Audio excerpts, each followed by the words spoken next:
Hello? Can you hear me?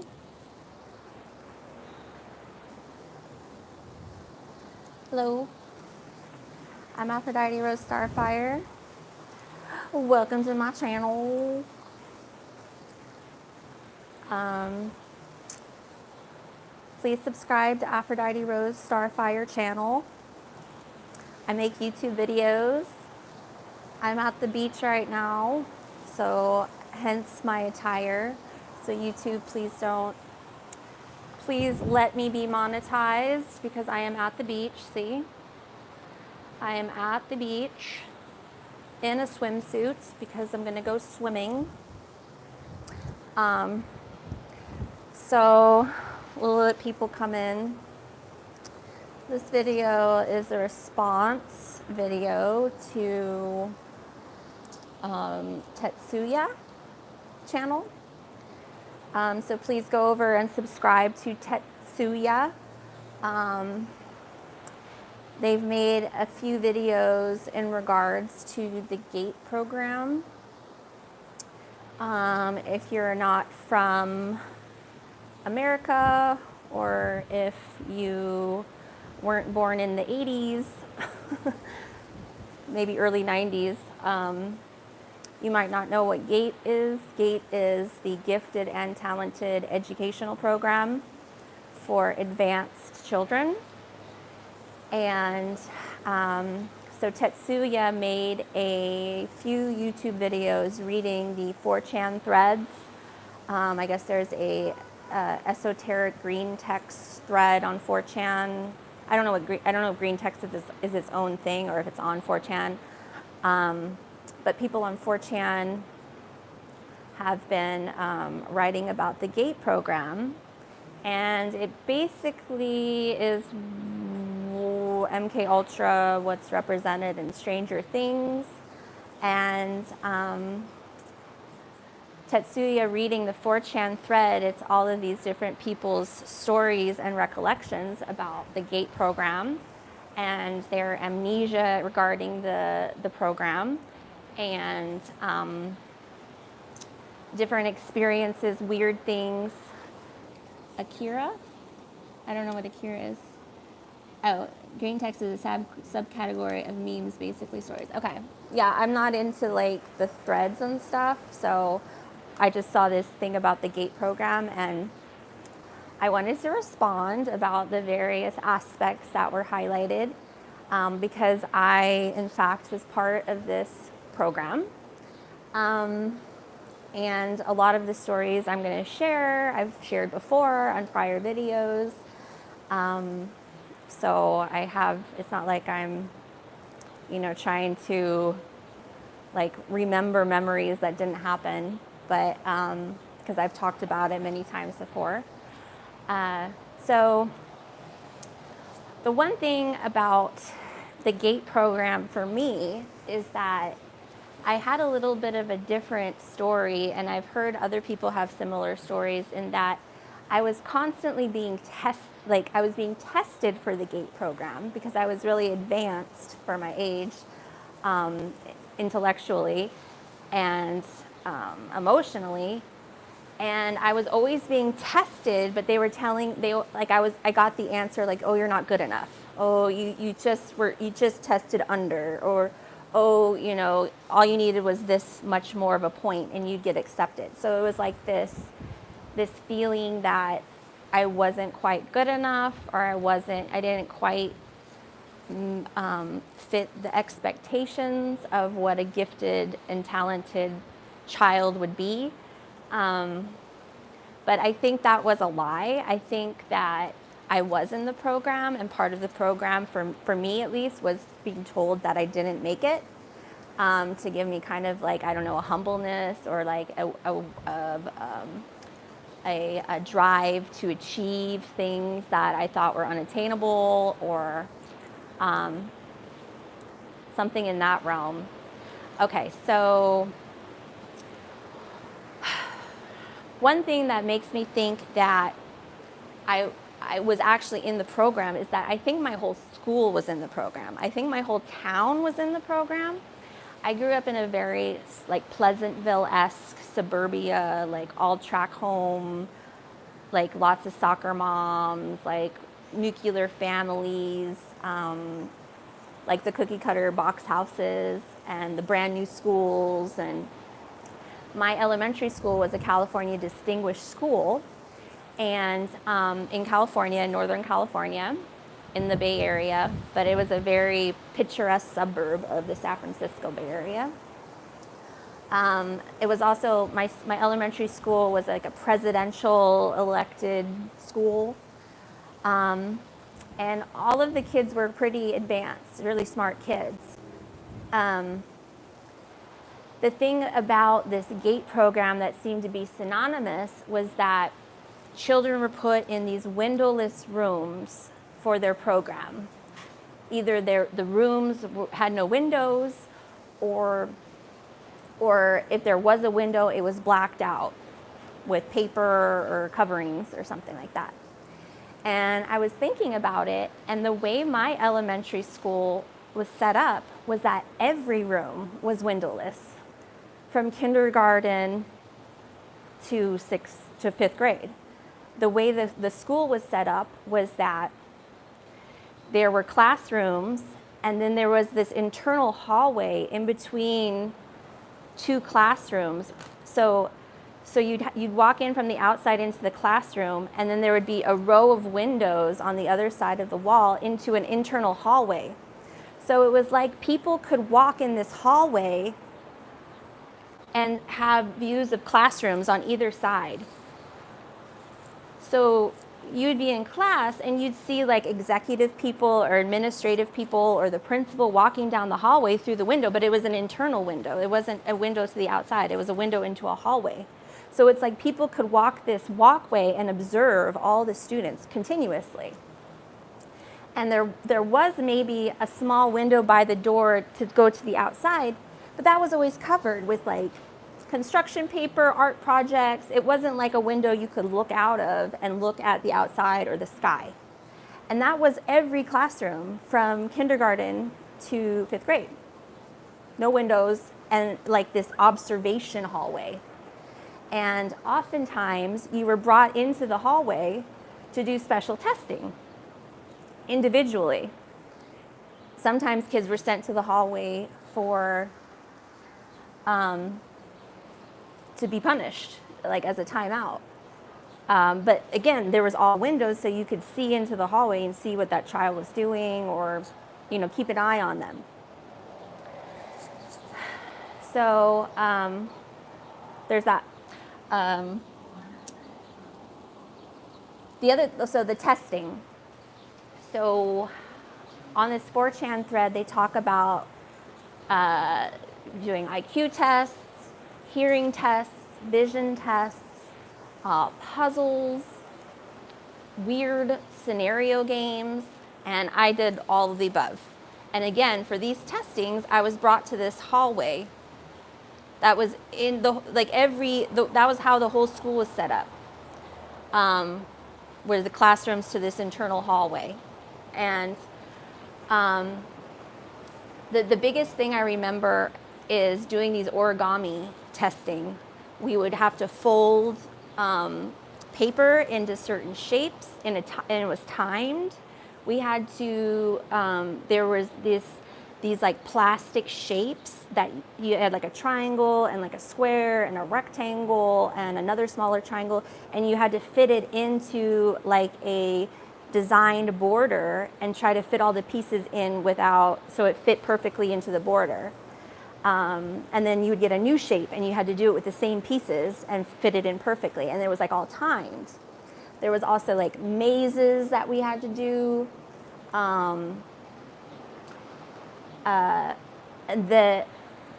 The other thing is that people said in this 4chan was that they were given these weird scenario games where like you had like a deserted island and like a baker and a school teacher and a doctor and a housewife, and there was only food for 3 people, and you had to decide what to do. Like, did you kill somebody? Did you not let somebody eat? Did you work together to maybe grow some food. Like you had to figure out how to make this scenario work. And it oftentimes like involved kicking somebody out or deciding who was the least valuable, kind of like a Survivor scenario where you vote like one person out, but this was way before Survivor existed. Kind of these ethical, judgmental games where you had to strategize on resources. Okay. Another thing is the fluoride. So on the 4chan, they talk about getting little cups of fluoride that they were asked to drink, and it was for their teeth. Now, and this obviously was maybe to stunt their pineal gland. Some of the people on the 4chan thread thought that the GATE gifted program was to find certain bloodlines of children that were spiritually advanced and to then quell their powers by either fluoride or indoctrination. But I got fluoride throughout my life at the dentist. Even as a baby, I was given fluoride pills to apparently strengthen my teeth, and it gave me like the white stains in my front teeth. That's from fluoride pills when I was an infant that I was given. The other thing is that the 4chan threads talk about this space ice cream, the astronaut ice cream.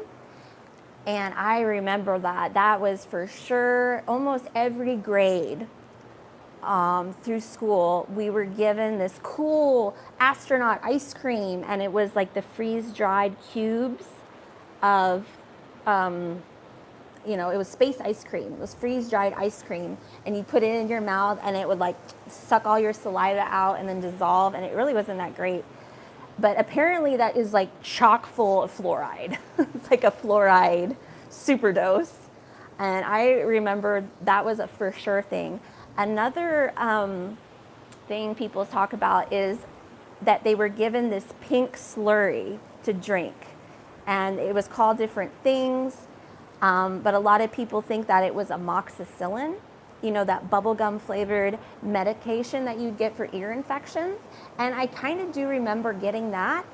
I also remember too is that everybody in my school would always go, there would be an ice cream truck that would come to the school, and they would have these catcher mitt bubblegum flavored. It tastes like amoxicillin. They had all these different popsicles, and they all had the same flavor. It tasted like that bubblegummy amoxicillin flavor, like kind of cotton candy bubblegum. And it was bright pink. And I would get it every day. All the kids, like all the cool kids got it, the kids that had a little pocket money, and you'd eat it on your way home.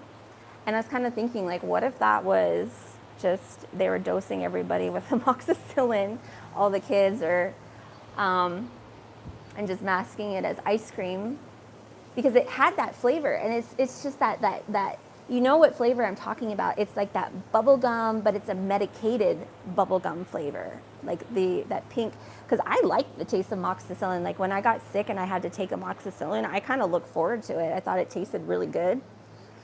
The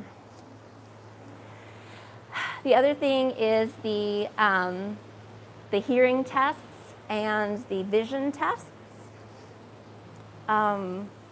I know like the elementary schools do the standardized vision and hearing tests at certain ages, but I felt like I was being tested all the time. And they'd have these special mobile trailers come out, and they'd put the headphones on, and you'd hear different frequencies, and you had to raise your hand if you heard it or not. And then they had the colorblind tests where you'd look at things, and it was almost like a magic eye dot picture, and a number would pop out. I was being tested on that all the time, and it's like I would pass, but it was like, why would they keep testing me?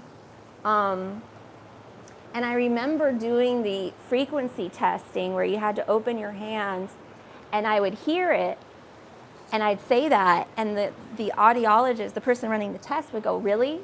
they'd question, they'd be like, did you really hear that? Did you really hear that? And then they would like do it again, and I would hear it, and I'd pretend, I would question myself and be like, I don't hear it, and I wouldn't do my hand. Because like the guy doing the test was like kind of saying like I was making it up when I heard it, but I did hear it. And so when the first time I said I heard it, he's like, you didn't hear that? Really? He was like, really? You heard that? Really? Like, really? Like, are you sure? And then he did it again, and I could hear it. And I just said like, oh, maybe that's really not what I'm supposed to be hearing, so I didn't do it. And some people on the 4chan thread are saying that that was like a memory wipe frequency being administered to us, because a lot of these people apparently have like amnesia over their time being in these programs. Enter the Stars channel also talks about it, but he was in this arts program for gifted art children at Cal Arts in Pasadena. And he has amnesia over it, but they did stuff with his hair. Like they wouldn't let him, none of the children were allowed to cut their hair in the program.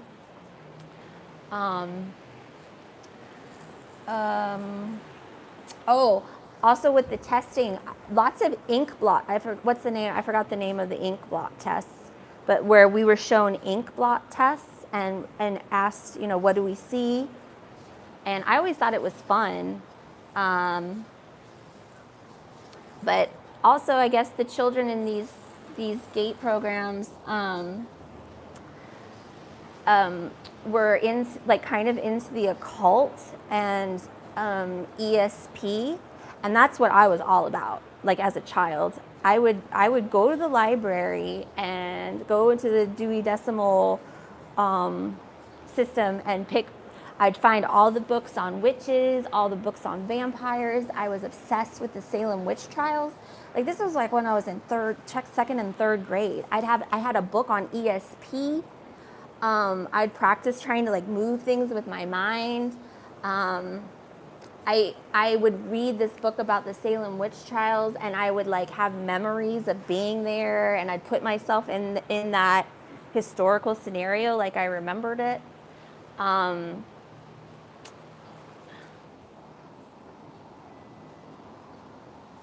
Yeah, I played with a Ouija board with my friends in middle school, and we actually connected with this little child ghost. You're still doing the same shit, yeah. This child ghost named Haley, and she was a child that had died, and she was communicating with us. I did a lot of seances, like when I was a kid. My birthday is a week before Christmas, so my birthday parties were sleepovers. I would always have sleepovers, and we would sleep in front of the Christmas tree because the Christmas tree was up for Christmas. And for my birthday, I'd have all my girlfriends over. We were, 8 or 9, 10, 12, 13, and we'd have a sleepover in front of the Christmas tree, and we would do light as a feather, stiff as a board. And we would like lift girls off the ground with our fingers, doing light as a feather, stiff as a board, light as a feather, stiff as a board, and tell like scary stories. I was really into Edgar Allan Poe. I had this nanny, she wasn't a nanny, she was a babysitter, but she was older, and she was she was super educated. She was a PhD in literature, and she would read me Edgar Allan Poe and introduce me to kind of weird things. And a lot of kids in these GATE programs, they had these mentors that were people in their life from like the Tavistock Institute that would teach them how to do things. The other thing is I had paranormal encounters when I was little, and I would kind of communicate through my light bright. And I don't watch Stranger Things, but I have seen clips here and there, and I definitely identify with the character 11.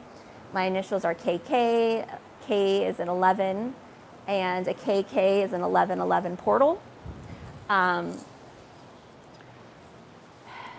11 is the Twin Towers, Joaquin and Boaz, and in between the Twin Towers is the star pillar. It's like two cathodes, and in the middle is what your experiment creates.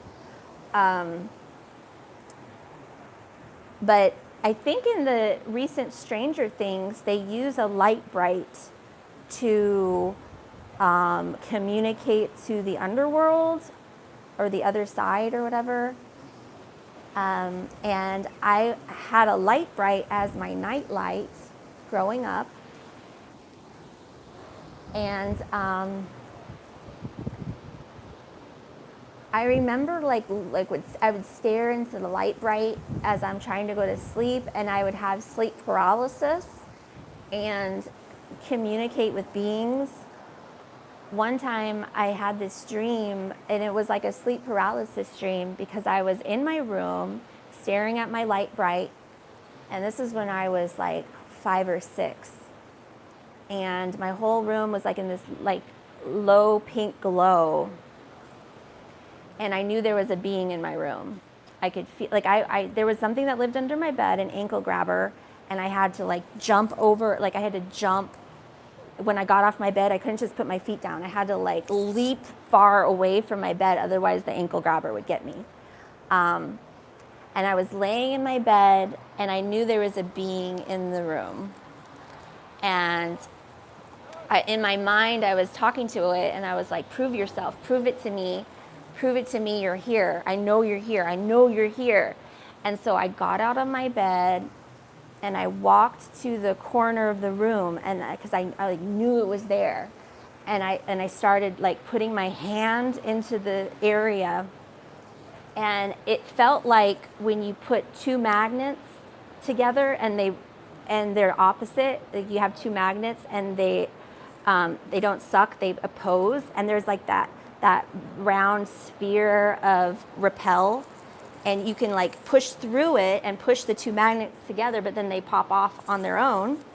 And so there was that field, and I could put my hand in it, like I could feel this outline, and I could push my hand through it if I really tried, but I could feel there was this outline, and then it kind of started to sparkle, and it was like this bubble creature. It was kind of the shape of an hourglass, and it kind of, it was sentient, and I was communicating with it, and it freaked me out.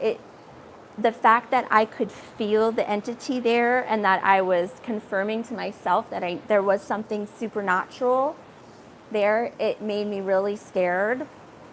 Even though I don't think it was malevolent, it was kind of a neutral thing. But that really freaked me out. I had a lot of sleep paralysis. I had a lot of, one time when I was really little, when I was 6, I was laying in bed, and all of a sudden the sheets just ripped off of me, like from my feet. It was like the sheets just went shoo, and the sheet like went underneath the bed.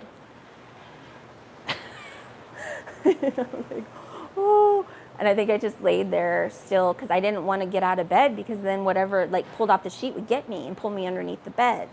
So I think I just laid there in fear until I eventually fell asleep. So what else?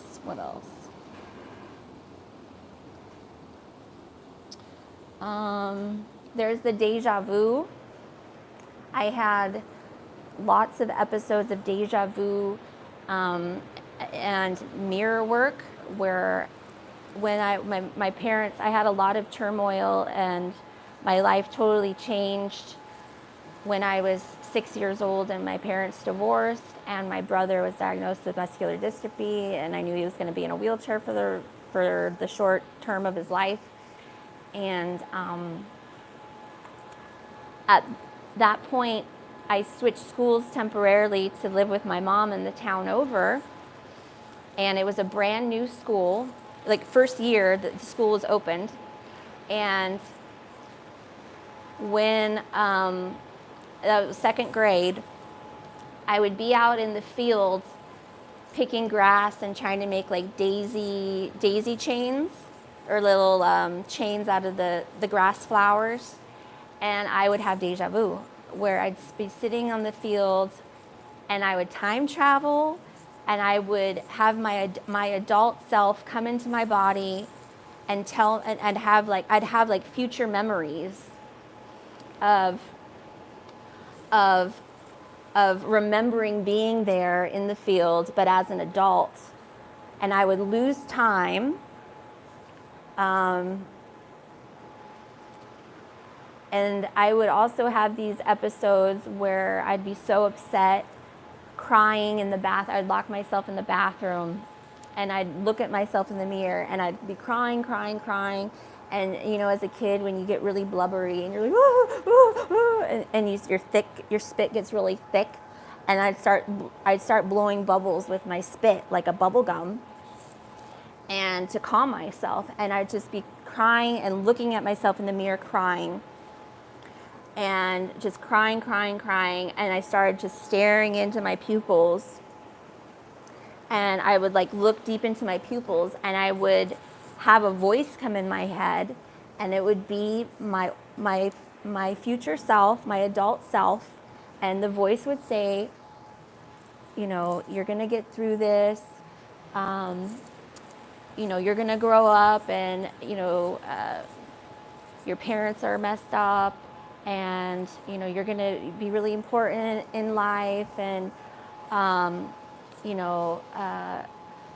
one day this will all be over, and just hang in there. It was like my adult self calming my child self down, and it would calm me down. And it was like I had this adult voice in my head just kind of saying, like, just screw these fuckers, like, they're fucked up, they're putting their crap on you, you're just a kid, it's not your problem.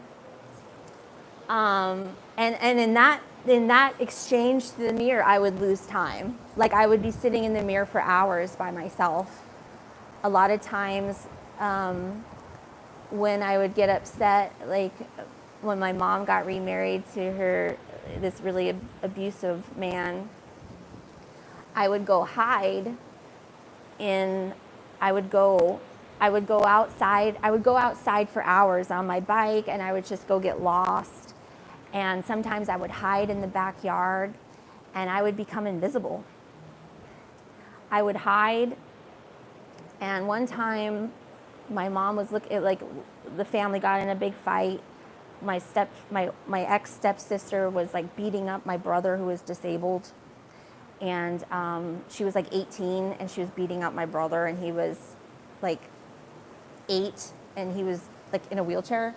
And so I pulled her off of my brother, and I was like pulling her hair, and I was like, leave my brother alone, leave my brother alone. And then my mom and my stepdad come in. This is my ex-stepdad, not my new stepdad.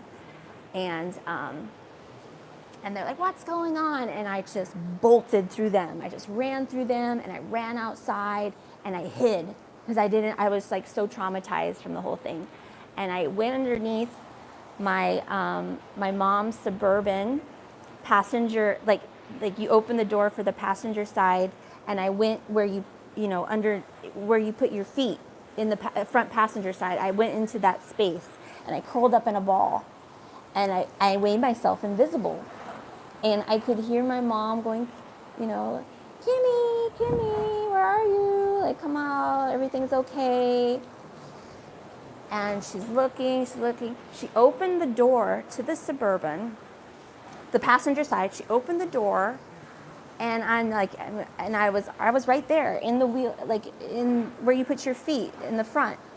And she was right over me, and she's like, Kimmy, and she didn't even see me, and I was right there, and I literally know I made myself invisible, because she was right there. I was right there. Like, I wasn't even covered or anything. She didn't see me. She kept looking. She kept calling. That was like when I was 9 or 10. What else?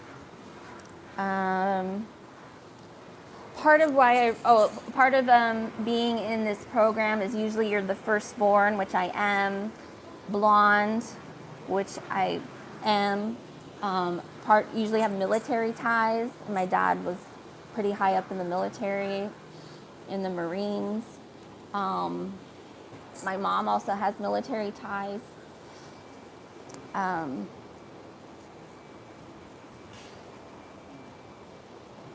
The other thing too is the getting the kids alone without parents. And this is, it also makes me think that my whole town was involved, because when I went to middle school, 8th grade trip, you could choose to go to Florida and go to space camp, Orlando Space Camp, or you can choose to go to Washington, D.C. and go visit the White House and the Congress and the Smithsonian, FBI headquarters, and I chose Washington, D.C. And I almost think that that was a filter of the gate kids, the smart kids, versus the fun kids or whatever. The fun kids that weren't so smart chose the Space Camp Florida, and the gifted gate kids chose Washington, D.C. And I went on this trip to Washington, D.C., and I think there was like a couple parent chaperones. My parents weren't there. There was barely enough parents to chaperone all these kids. And fly to Washington, D.C., go here, go there. We went to Williamsburg and Jamestown and toured the FBI headquarters. We all got fingerprinted at the FBI headquarters. Then the day we're supposed to leave, we board the plane, and it was just like, this was before Final Destination movie came out. We're sitting on the plane, and kids are throwing the football like down, like inside the plane as we're sitting there waiting to taxi out. Because we're sitting there. Hour goes by, we haven't moved. 2 hours go by. Kids are getting rowdy, and they start throwing the football back and forth. Actually, this was 7th grade. It was 7th grade trip. And then like 3 hours go by, and then finally they're like, so this is the captain, and we have a mechanical error, and so we're not going to be able to take off today. And everybody's like, what? And this was like nighttime. So they deplaned us, put us up in a hotel. This was all unplanned. We were supposed to be home.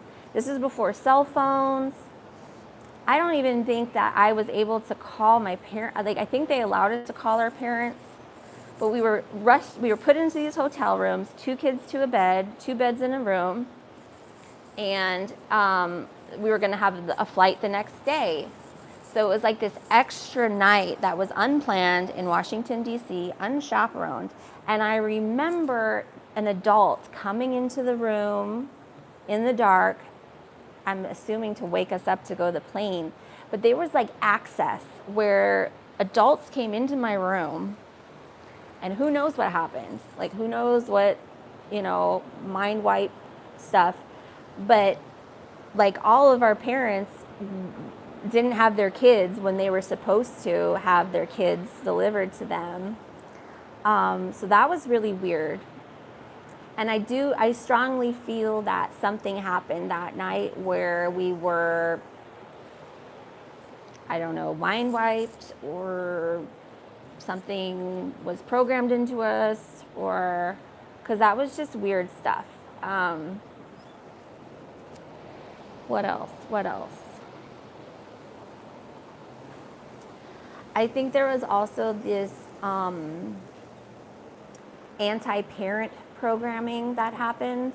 I do know that that's done heavily in like communist countries,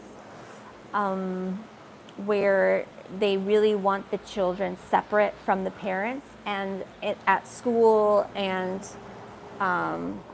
they encourage you to rat your parents out, to tell on your parents, and they expect you to take the information you learn at school and bring it home and change your parents' way of living. And this, in America, this was done through like Save Some Water for the Whales, recycling, DARE, And especially with Dare.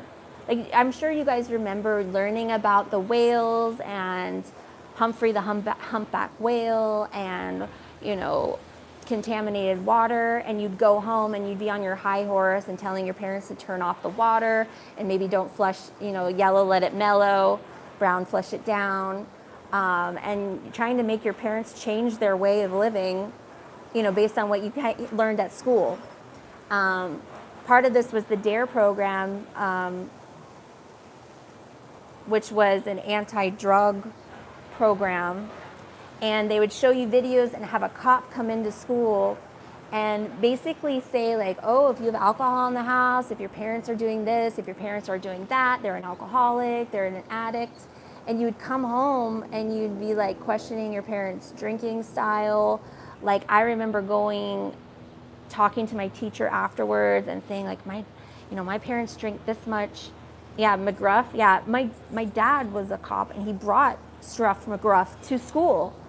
Like, he was the cop that brought Scruff McGruff to school. But I remember, like, ratting my parents out, like, on how much they drink and stuff. Or like, hey, does that mean my parents are an alcoholic? And my teacher was like, no, there's social drinking, and then there's that. And it was just this weird indoctrination of where it was obviously trying to get the kids to turn their parents in, to rat them out,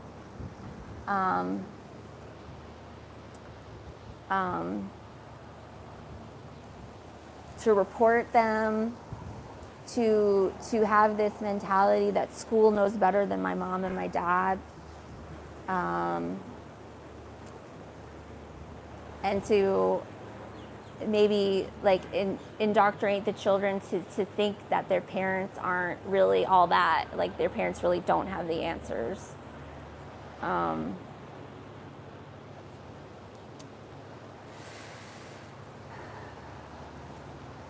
I think that's all I want to say for now. Oh. I guess there was this other test that people were talking about on this 4chan thread about where you had to fold a piece of paper and then poke a hole through it, and you had to guess what the design would be of all the holes when you opened it up. And I remember doing something like that.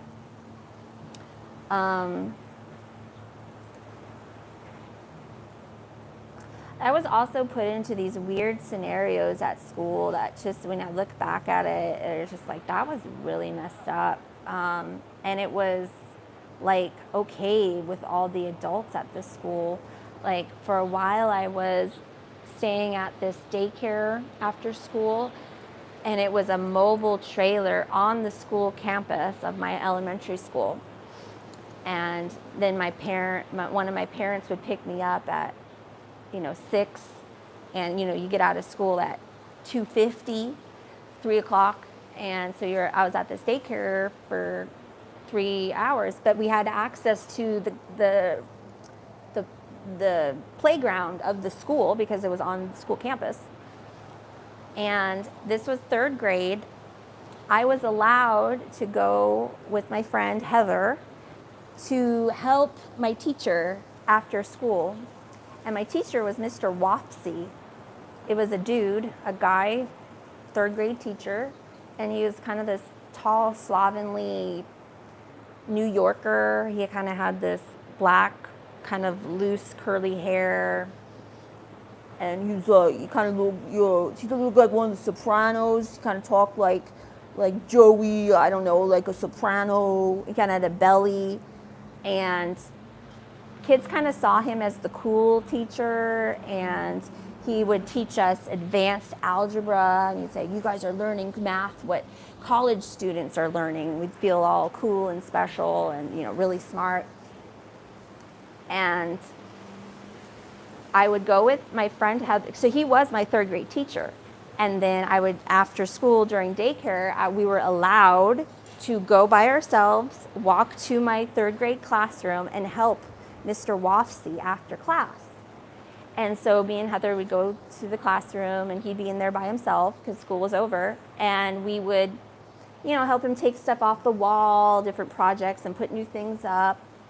And I remember Heather, her home life was more tumultuous than mine. Like mine was tumultuous, but hers was like more tumultuous. And I would be sent out by Mr. Wofsy to the playground to play by myself, while Heather stayed back in the classroom by herself with Mr. Wofsy. And I remember at the time being weirded out by it and being kind of feeling like excluded, like, how come I don't get to stay in the classroom? Why do I have to go play by myself?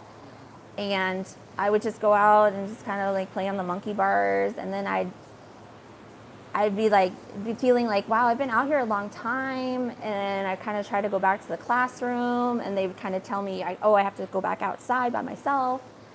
And like looking back on it, I think that something really bad was happening to my friend. And one time we stayed like kind of late, like it got to be close to 6 o'clock, and Heather and I were in the classroom, and I see my mom come storming down that internal hallway that I was telling you about, where there was a glass wall of windows into an internal hallway, and I could see my mom storming down the hallway. And she opens the door and she's like, what the hell's going on in here? These kids are supposed to be in the daycare. What's going on? And he's kind of just like, what? They're helping me. Oh, they're just helping me after school. And my mom's like, no, this is never happening again. This is inappropriate. And she was so pissed. She had no idea this was happening after school. And after that, I never went back to the classroom after school again. But he was still my third grade teacher. And I remember after that he would treat me different. Like I was kind of like the now, problem kid.